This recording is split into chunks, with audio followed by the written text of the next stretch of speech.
ಔಷಧಿಗಳು, ಪ್ರಾಣಾಯಾಮಗಳು, ಆಸನಗಳು ಇತ್ಯಾದಿಗಳು ನಮಗೆ ನಿತ್ಯವಾಗಿ ಪರಿಣಾಮವನ್ನು ಕೊಡಬೇಕು ಅಂದರೆ ಈ ಧಾರ್ಮಿಕವಾದಂತಹ ಆಚರಣೆ ಮತ್ತು ಸಾಧನೆ ಅನಿವಾರ್ಯ. ಯಾಕೆ ಅಂದರೆ ಎಲ್ಲವೂ ಕೂಡ ಮನಸ್ಸಿನಿಂದ ಆಧಾರಿತವಾದದ್ದು. ಮನಸ್ಸೇ ಮುಖ್ಯ. ನಮಗೆ ನೋವಾಗ್ತಾ ಇದೆ, ನಮಗೆ ತ್ರಾಸಾಗ್ತಾ ಇದೆ ಎನ್ನುವುದನ್ನು ಮನಸ್ಸೇ ಹೇಳುತ್ತದೆ. ಪ್ರತಿಯೊಂದು ಶಾರೀರಿಕವಾದಂತಹ ಬಾಧೆಯನ್ನು ಸೂಚಿಸುವುದು ಮನಸ್ಸು. ನಮಗೆ ನಮ್ಮ ಹತ್ತಿರದವರು ಅಗಲಿದಾಗ ಆಗುವಂತಹ ದುಃಖವನ್ನು ಮನಸ್ಸೇ ಹೇಳುತ್ತದೆ. ಇಲ್ಲ, ಸಂತೋಷವನ್ನು, ಏನೋ ವಿವಾಹ ಸಮಾರಂಭ ಆಯಿತು, ನಂತರ ಪುತ್ರೋತ್ಸವ ಆಯಿತು, ಎಲ್ಲದೂ ಕೂಡ ಆ ಸಂತೋಷವನ್ನು ಹಂಚುವುದು ಮನಸ್ಸಿಗೆ ಸಂಬಂಧಪಟ್ಟ. ಆದ್ದರಿಂದ ಭಾವನಾತ್ಮಕವಾದಂತಹ ಸುಧಾರಣೆ, ನಮ್ಮಲ್ಲಿ ದೃಢತೆ, ನಮ್ಮ ಆತ್ಮಕ್ಕೆ ದೃಢತೆ, ನಮ್ಮ ಚಿತ್ತ ದೃಢತೆಯತ್ತ ಸಾಗಬೇಕು, ಒಂದು ನಿಷ್ಠೆ, ಒಂದು ನಿಯಮದಲ್ಲಿರಬೇಕು. ಅಂದರೆ ಈ ಧಾರ್ಮಿಕವಾದ ಪ್ರಕ್ರಿಯೆಗಳು, ಮಂತ್ರದ ಉಪಾಸನೆ ಅನಿವಾರ್ಯ. ಮಾಂ ತ್ರಾಯತೇತಿ ಮಂತ್ರ, ನಮ್ಮನ್ನು ಯಾವುದು ಕಾಪಾಡ್ತದೆಯೋ, ಆಧ್ಯಾತ್ಮಿಕವಾದ ಸಾಧನೆಗೆ ಒಂದು ಚೌಕಟ್ಟನ್ನು ಹಾಕಿ ನಿಯಂತ್ರಣದಲ್ಲಿರ್ತದೆಯೋ, ಇದು ದಾರಿ ಎನ್ನುವುದನ್ನು ನಮಗೆ ಆವಿಷ್ಕಾರ ಮಾಡಿಕೊಡ್ತದೆಯೋ, ಅದೇ ಆ ದಾರಿಯನ್ನು ಸೂಚಿಸುವುದು ಮಂತ್ರ. ನಮ್ಮ ಹತ್ತಿರ ಇರ್ತದೆ ಒಳ್ಳೆಯದು ಕೆಟ್ಟದ್ದು ಎಲ್ಲದೂ. ಅದನ್ನು ಗೋಚರ ಮಾಡುವಂತಹದ್ದು ಈ ಮಂತ್ರ ಸಾಧನೆಯಿಂದ ನಮಗೆ ಬರುತ್ತದೆ. ಅದಕ್ಕೆ ನೋಡಿ, ಸಂಕಲ್ಪೇನ ವಿನೋದ್ದೇಶ ತ್ಯಾಗೇನ ಚ ವಿನಾಹುತಂ ಸಮಂತ್ರಮಪಿ ತತ್ಕರ್ಮ ನಯಥೋಕ್ತ ಫಲಪ್ರದಂ. ಒಂದು ಫಲ ಸಿಗಬೇಕು ಅಂದ್ರೆ ಒಂದು ಸಂಕಲ್ಪ ಬೇಕು. ಸಂಕಲ್ಪ ಅಂದರೆ ಏನು? ನಾನು ಏನು ಮಾಡ್ತೇನೆ, ನಾನು ಏನು ಹೆಜ್ಜೆ ಇಡ್ತೇನೆ, ನಾನು ಏನು ಮಾಡ್ತಾ ಇದ್ದೇನೆ. ಇವತ್ತು ಧಾರ್ಮಿಕವಾಗಿ ಸಂಕಷ್ಟಹರ ಚತುರ್ಥಿ.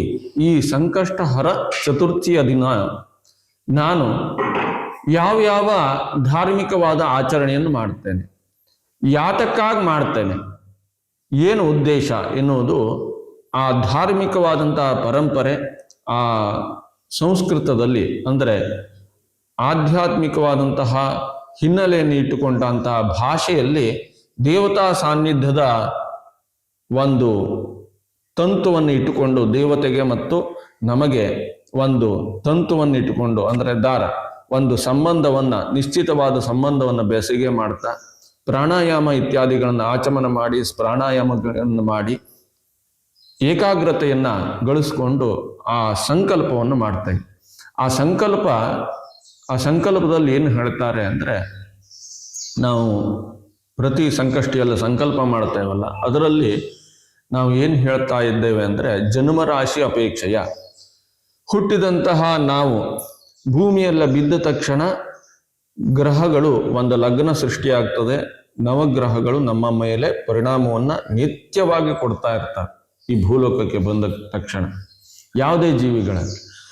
ಹಾಗೆ ಜನ್ಮರಾಶಿ, ನಾವು ಹುಟ್ಟಿದಂಥ ಜನ್ಮರಾಶಿ ಅಪೇಕ್ಷೆಯ ಅಥವಾ ಜಾತಕ ಭಾವದಲ್ಲಿ ಪ್ರಶ್ನೆ ಲಗ್ನ ಅಂದರೆ ಕವಡೆ ಹಾಕಿ ಪ್ರಶ್ನೆ ಹೇಳ್ತಾರೆ, ಸಂಖ್ಯೆ ಹಾಕಿ ಪ್ರಶ್ನೆ ಹೇಳ್ತಾರೆ. ಆ ಲಗ್ನದಲ್ಲಿ ಸೃಷ್ಟಿಯಾದಂತಹ ಏನು ನಮಗೆ ಪರಿಣಾಮ ಕೊಡುವಂತಹ ಗ್ರಹಗಳಿದೆಯೋ ಅವೆಲ್ಲವೂ ಕೂಡ ಏನೇ ಇರಲಿ, ಆ ಗ್ರಹ ಸೂಚಿತವಾದಂತಹ ಅನಿಷ್ಟ ಫಲ ಎನ್ನುವುದು ನಿವೃತ್ತಿ ಆಗಬೇಕು, ಶಿಷ್ಟ ಫಲ ಎನ್ನುವುದು ಪ್ರಾಪ್ತಿ ಆಗಬೇಕು ಪ್ರಧಾನವಾಗಿ. ಹಾಗೆ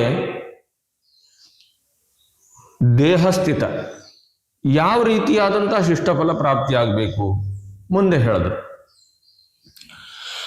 ಆಧ್ಯಾತ್ಮಿಕ, ಆದಿಭೌತಿಕ, ಆದಿದೈವಿಕವಾಗಿ. ಆಧ್ಯಾತ್ಮಿಕವಾಗಿ ನಮ್ಮ ಶರೀರಕ್ಕೆ ಸಂಬಂಧಪಟ್ಟು, ಆತ್ಮಕ್ಕೆ ಸಂಬಂಧಪಟ್ಟು ಆಧ್ಯಾತ್ಮಿಕವಾಗಿ ಒಂದಿಷ್ಟು ವಿಪರೀತ ನಮ್ಮ ಚಿಂತನೆಯಿಂದ, ನಾವು ನಿದ್ರೆಯಲ್ಲಿ ಮಾಡಿರ್ಬೋದು ಅಥವಾ ಜಾಗೃತಾವಸ್ಥೆಯಲ್ಲಿ ಮಾಡಿರ್ಬೋದು, ಆ ಚಿಂತನೆಯಿಂದ ಒಂದಿಷ್ಟು ವಿಪರೀತ ಪರಿಣಾಮಗಳು, ವಿಪ್ಲವಗಳು ಶರೀರದೊಳಗೆ ಆಗಿರ್ತವೆ. ಅದು ಪರಿಹಾರ ಆಗಬೇಕು. ಹಾಗೆ ಆದಿ ಭೌತಿಕವಾಗಿ ಭೂತಗಳು ಅಂದರೆ ಪಂಚಭೂತಗಳಿಂದ ನಮಗೆ ಹೆಜ್ಜೆ ಹೆಜ್ಜೆಗೂ ವಿಪರೀತ ಪರಿಣಾಮ ಆಗ್ತಾ ಇರ್ತದೆ. ಪ್ರತಿಯೊಂದು ಸಸ್ಯಗಳಾಗಿರ್ಬೋದು, ಈ ಸುತ್ತಲೂ ಇರುವಂತಹ ಜೀವಿಗಳಾಗಿರ್ಬೋದು ಅವಕ್ಕೆ ಒಂದು ಸ್ಪಂದನೆ ಎನ್ನುವುದು ಇರುತ್ತದೆ ಪ್ರತಿಯೊಂದಕ್ಕೂ. ಆ ಸ್ಪಂದನೆಯಿಂದ ನಮ್ಮಲ್ಲಿ ಒಂದಿಷ್ಟು ವಿಪರೀತ ಪರಿಣಾಮ ಆಗಿರುತ್ತದೆ. ಹಾಗೆ ಆದಿ ದೈವಿಕವಾಗಿ ನಮಗೆ ಅಗೋಚರವಾದಂತಹ ಒಂದಷ್ಟು ಶಕ್ತಿಗಳು ಪ್ರಪಂಚದಲ್ಲಿದೆ. ಇದಕ್ಕೆ ಸಾಕ್ಷ್ಯಗಳು ಬೇಕಾದಷ್ಟಿದೆ. ಇದನ್ನ ಎಲ್ಲ ಸಂಸ್ಕೃತಿಗಳು ಒಪ್ಪುತ್ತವೆ. ಆದ್ದರಿಂದ ಆದಿ ದೈವಿಕವಾಗಿ ಒಂದಿಷ್ಟು ಭೂತ ಪ್ರೇತ ಆಗಿರ್ಬೋದು, ಕ್ಷುದ್ರ ಶಕ್ತಿಗಳಾಗಿರ್ಬೋದು, ಕ್ಷುದ್ರ ಗ್ರಹಗಳಾಗಿರ್ಬೋದು, ವಿಪರೀತ ಪರಿಣಾಮಗಳನ್ನ ಹೆಜ್ಜೆ ಹೆಜ್ಜೆಗೂ ಕೊಡ್ತಾ ಇರ್ತವೆ. ಅದನ್ನೆಲ್ಲ ನಿವಾರಣೆ ಮಾಡಿ ಅದರಿಂದ ಏನಾಗ್ತದೆ, ಯಾವ ರೀತಿಯಾದಂಥ ಪರಿಣಾಮ ಆಗ್ತದೆ ಅಂದ್ರೆ, ನಮಗೆ ಶರೀರದಲ್ಲಿ ಜನ್ಯವಾದಂತಹ ವಾತ ಪಿತ್ತ ಕಫ ಈ ತ್ರಿದೋಷ ಎನ್ನುವುದಾಗಿ ಶಾಸ್ತ್ರಕಾರರು ಹೇಳ್ತಾರಲ್ಲ, ಆ ತ್ರಿದೋಷಗಳು ವ್ಯತ್ಯಯ ಆಗ್ತದೆ. ಅದರಿಂದ ನಮಗೆ ಹಾರ್ಟಿಂದಾಗಿರ್ಬೋದು ಅಥವಾ ಕಿಡ್ನಿದಾಗಿರ್ಬೋದು, ಅಂದರೆ ಹೃದಯ ಸಂಬಂಧಪಟ್ಟಂತ ಕಾಯಿಲೆ ಆಗಿರ್ಬೋದು, ಅಥವಾ ನಮ್ಮ ಜೀರ್ಣಾಂಗಕ್ಕೆ ಸಂಬಂಧಪಟ್ಟಂತ ಕಾಯಿಲೆಗಳಾಗಿರ್ಬೋದು, ಅಥವಾ ಮಿದುಳಿಗೆ ಸಂಬಂಧಪಟ್ಟಂತ ಕಾಯಿಲೆಗಳಾಗಿರ್ಬೋದು, ಅದಕ್ಕೆ ಕಾರಣೀಭೂತವಾಗಿ ಅವೆಲ್ಲ ಪ್ರಕ್ರಿಯೆಗಳು ಕಾರಣ ಆಗ್ತವೆ ಎನ್ನುವುದನ್ನ ಹೇಳ್ತಾರೆ. ಆ ಕಾರಣೀಕೃತವಾದಂತಹ ಏನಿವೆಯೋ ಅದು ವಿಪರೀತವಾದಂತಹ ಪರಿಣಾಮವನ್ನು ಕೊಡದಂತೆ ತನಗೆ ತನ್ನ ಆರೋಗ್ಯಕ್ಕೆ ಅದನ್ನೆಲ್ಲ ತಡೆಯುವಂತಹ ಶಕ್ತಿಯನ್ನು ಕೊಡು. ನೋಡಿ, ಬಹಳ ಸಿಂಪಲ್ ಇದೆ, ಬಹಳ ಸಹಜವಾಗಿದೆ ಪ್ರಕ್ರಿಯೆ.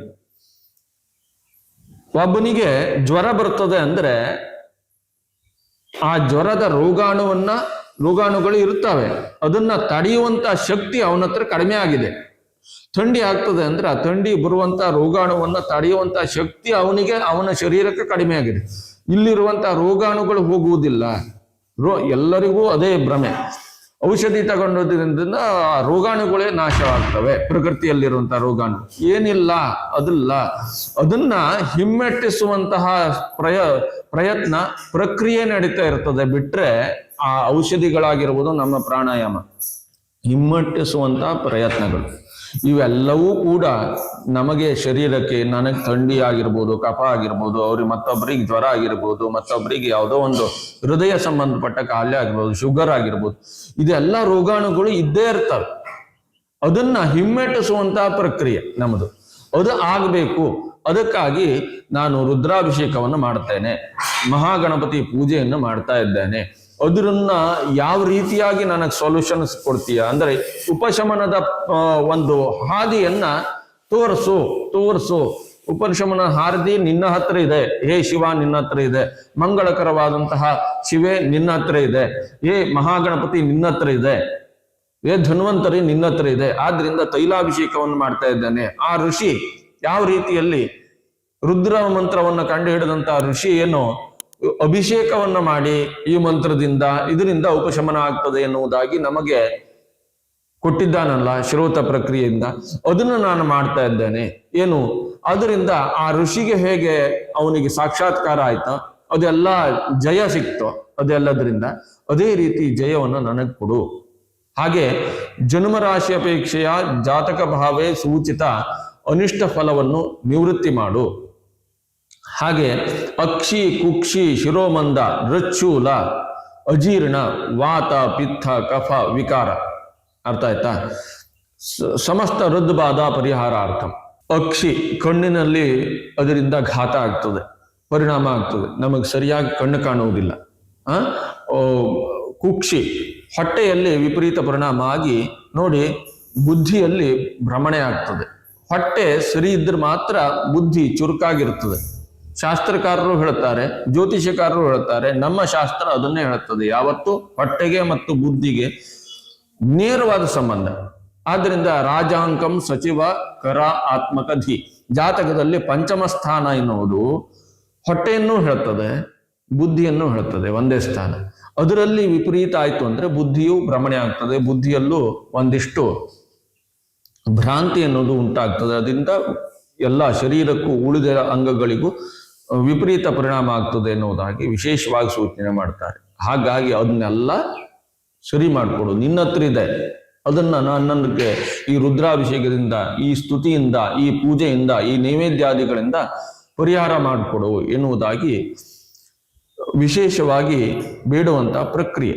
ಇದು ಸಂಕಲ್ಪ.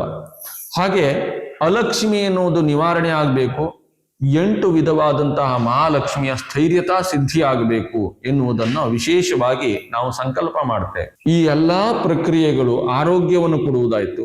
ನಮಗೆ ಜೀವನಕ್ಕೆ ಲಕ್ಷ್ಮಿ ಎನ್ನುವುದು ಬೇಕು, ಹಣ ಎನ್ನುವುದು ಬೇಕು, ಸಂಪತ್ತು ಎನ್ನುವುದು ಬೇಕು.